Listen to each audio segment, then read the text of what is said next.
السلام علیکم ورحمۃ اللہ وبرکاتہ۔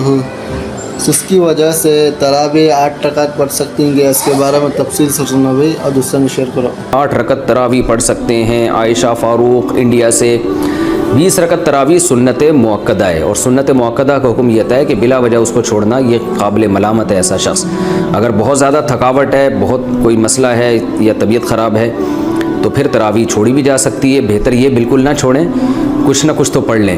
تو اس میں 4 پڑھیں، 8 پڑھیں، 12 پڑھیں، 16 پڑھیں۔ 8 کے عدد کی کوئی خاصیت نہیں ہے۔ یہ جو بخاری کی حدیث ہے کہ نبی رمضان غیر رمضان میں 8 سے زیادہ نہیں پڑھتے تھے، اس کا تراویح سے کوئی تعلق نہیں ہے جمہور علماء کے نزدیک، بلکہ چاروں فقہا، چاروں اماموں کے نزدیک جو ان کے جو فتویٰ ہے نا، اس سے پتہ چلتا ہے کہ اس کا تراویح سے کوئی تعلق نہیں ہے اس حدیث کا۔ اور یہ حدیث بخاری ہی کی دوسری حدیث کے خلاف بھی ہے۔ دوسری حدیث میں بخاری میں آتا ہے کان یزید فی رمضان ما لا یزید فی غیرہ، نبی رمضان میں عام دنوں سے زیادہ عبادت کرتے تھے۔ تو اس سے پتہ چلتا ہے کہ رمضان میں آپ کی جو نماز ہے وہ 8 رکعتوں سے زیادہ ہوتی تھی۔ تو بخاری کی ایک حدیث کو لیتے ہیں، دوسری صحیح حدیث کا انکار کر دیتے ہیں، یہ کیسی بات ہوئی؟ تو اس لیے 8 کے عدد کی کوئی خاصیت نہیں ہے تراویح میں۔